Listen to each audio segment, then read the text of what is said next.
confused. All right, guys, welcome back to another episode of Something Super Podcast. I'm Steve. I'm Mark. I'm Jay. And guys, this week we are going to actually cover the past two episodes of Titans. So, as we said before, this is centralized around the Red Hood, which I think is awesome. We had covered the Under the Red Hood as like our second episode we had ever done on this podcast. So it's nice to see it brought around full circle. Mark, give me some thoughts on episodes 5 and 6 now. So I'm not gonna lie, as far as episode 5 goes, it was kind of like a filler episode, I felt, for me, other than the one like Blackfire storyline. But I found it kind of weird and kind of cool that like they're establishing this other area in the universe where like the government knows about these beings and are testing on these beings. So it's like, what other alien species characters are out there? Like, is Martian Manhunter in this universe somewhere being tested on? Or like, because he's like, oh, we're just one outpost and I'm just one guy, and he's there watching Blackfire. So like, who else has come to Earth and gotten caught, basically? I apologize. We are actually covering episodes 4, 5, and 6. You mentioned Blackfire. I forgot that was episode 4. We covered the first three 2 weeks ago. So yeah, we're going to cover Blackfire, Lazarus, and the newest Lady Vic. So yes. Again, bringing Blackfire in the way that they did, I wasn't upset about it. Again, I know who Blackfire is via the comics and mostly because of the Teen Titans, anime series that was on Cartoon Network a million years ago. A good one. Oh, it was phenomenal. That Not was Titans Go or Teen Titans Go or whatever. That shit. Yeah, I don't like that. Yeah, that's super cheesy. But you're like, the OG Blackfire came in, turned everyone against Starfire.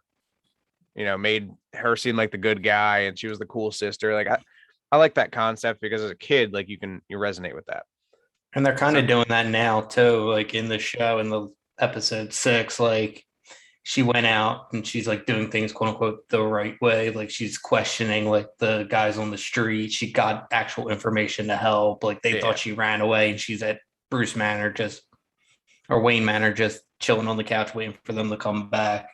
What I do like about this versus the original show is, in the original show, she was basically just like, I'm the cool kid. Like, don't worry about me. Like, I can do all this cool stuff and blah, blah, blah. Like, and she had powers in the anime. I'm not mistaken, correct?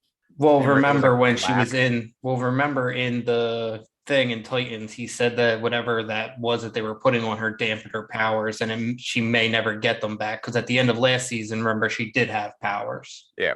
But she mentioned that she doesn't have the star fire power or whatever she describes it as. Well, she said she wasn't born with it. She never said she doesn't have it. So yeah, you're right. The Tamaranians, all royalty is born with that specific power. But she, I guess, in this iteration is adopted or something along those lines. I don't know the full story there yet. But yeah, we're still waiting to hear.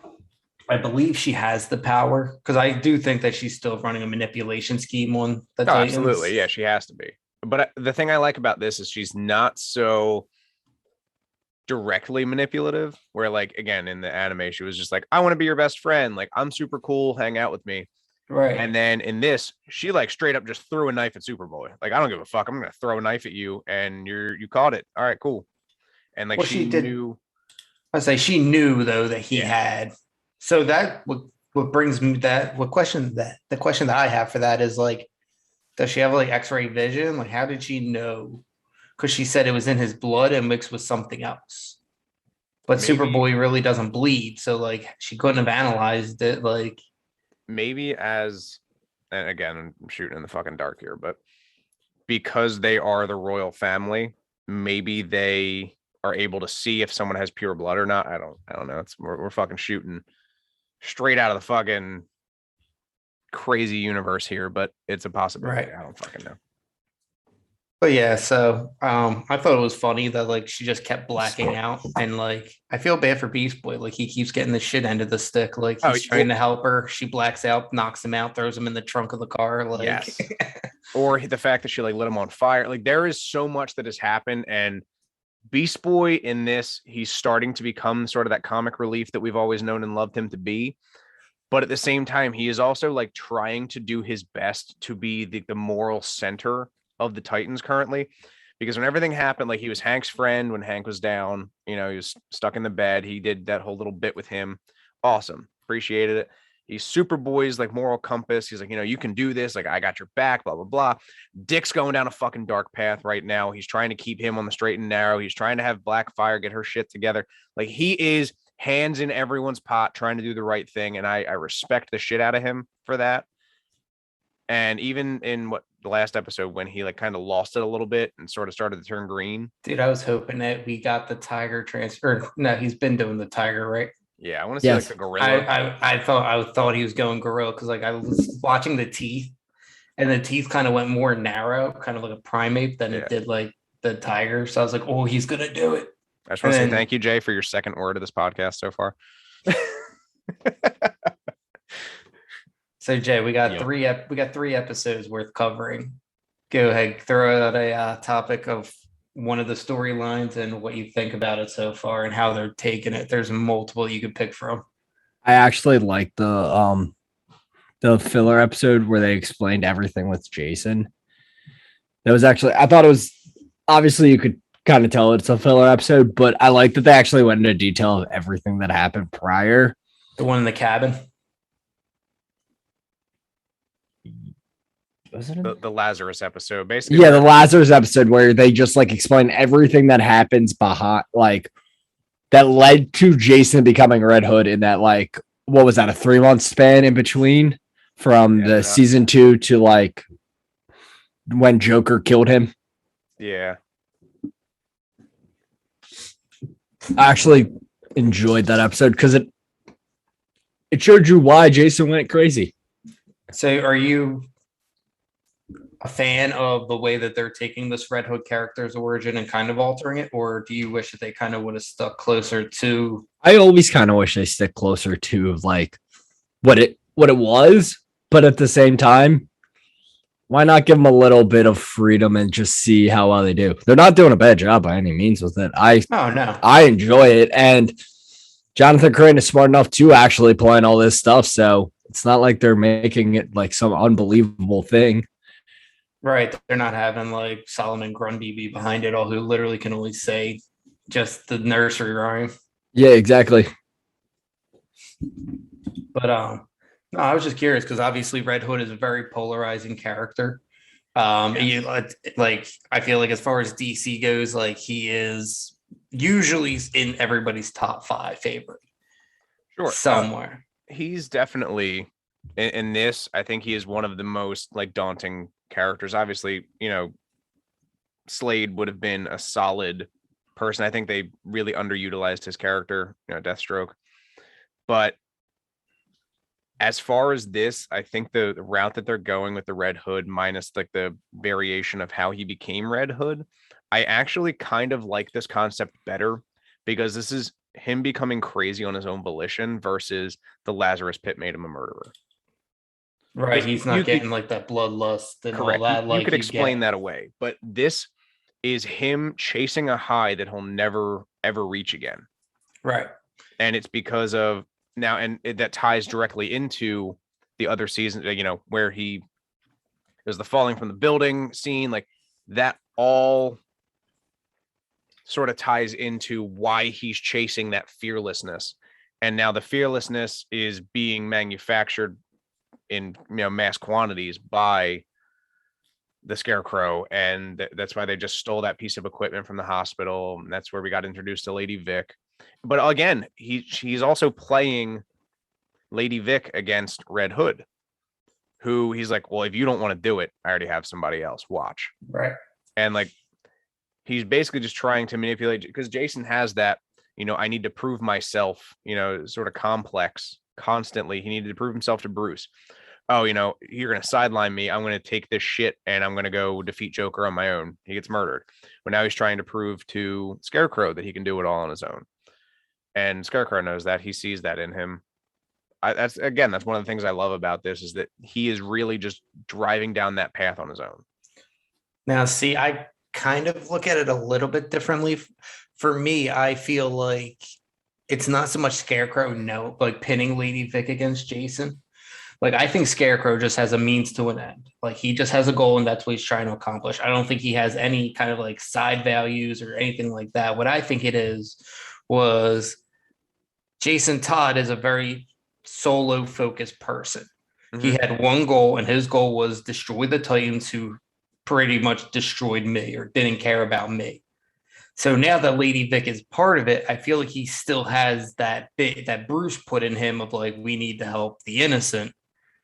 And now that's where he's like, look, that has nothing to do with the Titans anymore. This is just a new objective for me. So I literally feel like he has a Red Hood ambiance or like a Red Hood personality that just wants revenge on the Titans that he's using Scarecrow to get.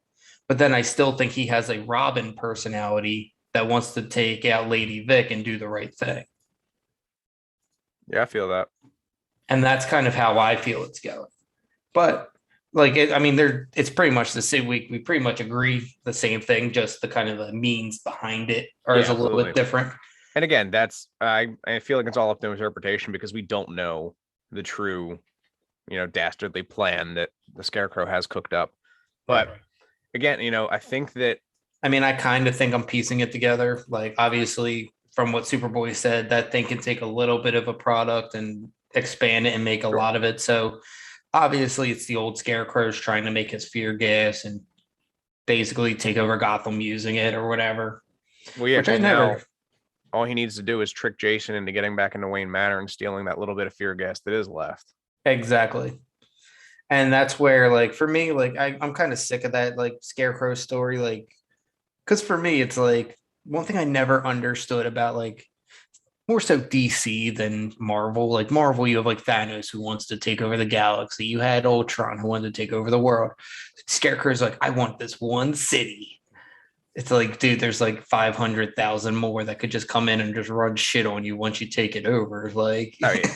aim a little higher, bro. Like, But I feel like that's a lot of their people. Like Freeze, his wife was like well, frozen, so he well, his just whole wanted to thing freeze is, Gotham. well, it wasn't that he wanted to freeze Gotham. Originally, that was it. But in the comics, honestly, Mr. Freeze is really only trying to just create a cure for Sure. Nora. Like that's what drives him. Now, if he has to freeze the city to do it, that's a different story. But like his goal isn't to freeze the city, as to where Scarecrow's is to leave the city in straight terror. Mm-hmm. But I don't know. I don't know how I feel about the Scarecrow yet, because like I haven't seen the Scarecrow. We've only seen, like Jay said, Jonathan Crane, which very intellectual. He definitely could be behind this kind of a ruse, could be behind this kind of a story. Like he's very manipulative.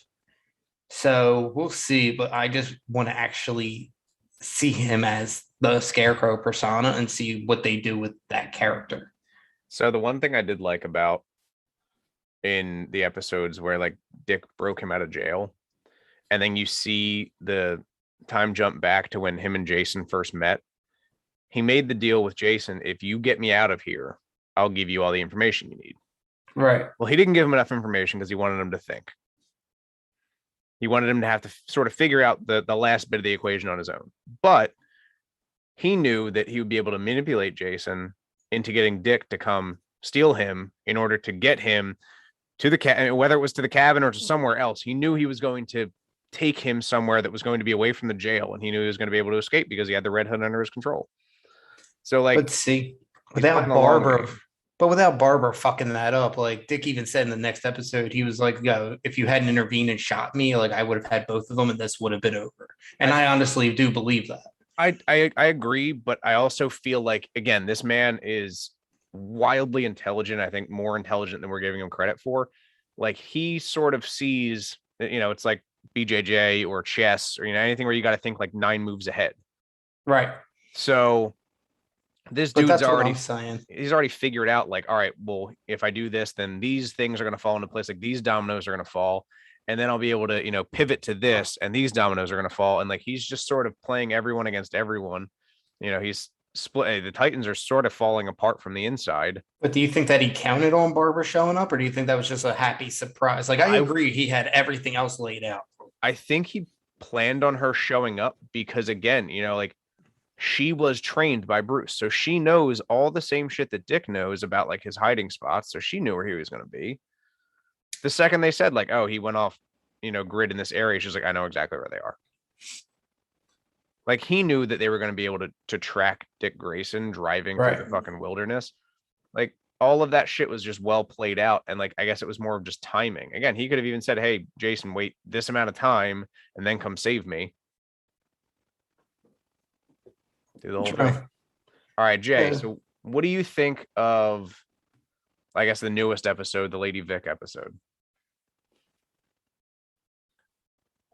I was wondering who that was for a while there.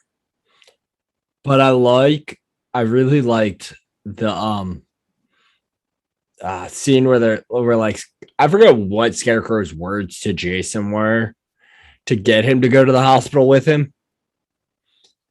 But I like that whole part. And he's like, oh, I used to come here at lunch. Like, a brain surgery pairs great with this food. And then you just see her come in and just murder everyone but the patient. They think there was a reason for that, or it was just she needed to kill the people that were going to stop her because he was already knocked out? I feel like the patient plays some fact into this. Okay. But I don't know what it is, because obviously you have no idea who the patient is yet.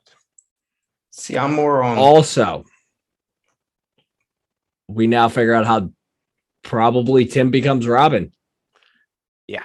Well, I mean, that's how all Robins become Robin. Your parents have to die. Yeah.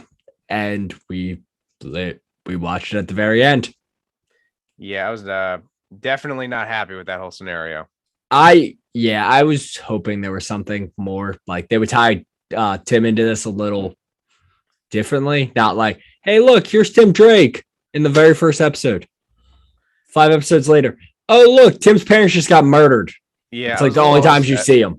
Well, no, I think when Dick found all the profiles of the kids on the computer, I think he was one of them. He was, but that was still like episode 1 or 2. Like you haven't seen Tim, like, period. No, I agree with that. Right. Honestly, I wanted to see a little bit more of him, even if it's just like developmental stuff, like, even like backing Batman even more. Like I love that concept of him, just, all right, hey, you got a Batman sticker on there. What do you think? He's like, I support the guy. So I'm wondering if that's how they're going to bring it in. Like, I don't think it's going to be like next episode, he's Robin. Like, I think now it's going to be like he's looking for justice for whatever happened. He ends up working with either Dick or Barbara Gordon. Cause like if my dad got shot, I'd be going to the police. There's Barbara Gordon's tie. They dropped the O word last episode. Oracle. And she's the only one. Well, not anymore. She's not the only one, but originally she was the only one who could access it, which I'm trying to figure out what Crane wants with Oracle. But I guess that because all it sounds like it did was just tap into like the phone lines, kind of like in the Dark Knight, how they found Joker. But there could be more to that story. But what I want to know is Red Hood like recruiting like a gang? Like, is that why he's selling the drugs to people, or is he selling the drugs to people to kind of just counter Scarecrow? Honestly, I don't know. So originally, again, we had talked about like with Scarecrow recreating the fear gas. My original thought was Scarecrow was going to try to create an army of fearless people to sort of like hold Bruce off while he was getting the fear gas. Because again, if you can use it to recreate any chemical, like you can use it to recreate all of Jason's shit, and they could just make like a lifetime supply of that and then turn around and make enough fear gas for everybody. Like he already knows what he's doing. He's not stupid. Right. But to me, like Jason's motives seemed counteractive to Scarecrow at that point, giving it to the guy before he went in and shot up the place. Yeah. Also, I think Jason has a conscience still, which again, different Lazarus pit, different outcome. Right. So Jason's no longer just running around shooting people because he can, and he's just being a bad motherfucker, like looking for vengeance. But I think that there's like before the dude went in and shot up Tim Drake's family, he like hit the thing and he was like, all right, cool. Like I'm okay with this now. Like I'm just going to survive through it because I have no fear. But in reality, I don't think it's the lack of fear. I think it's a lack of all emotion, period. Because you can be fearless and still have emotion. Like you could be sad about something. Just because you're not afraid that you could stare death in the face and still be sad. But I think what this toxin does, and I think Scarecrow knows that, is that it takes away all of your emotions, period.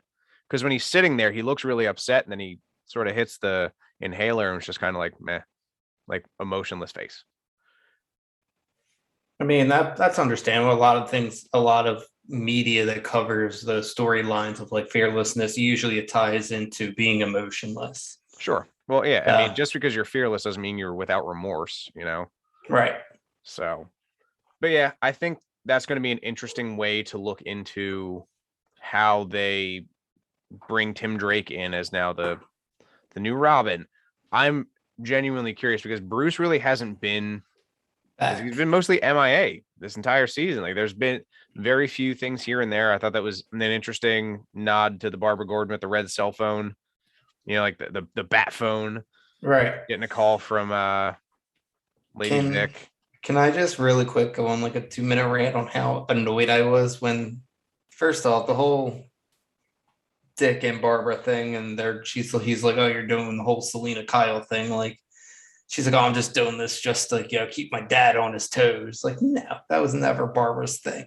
But aside that, he's like, why don't you join us? It makes sense. And she's like, well, what would I be? He's like, Robin girl. Like, can I just talk about how annoyed I was? Because I was like, that just doesn't even sound good. No. And like, he's like, it sounds better than Batgirl. Yeah.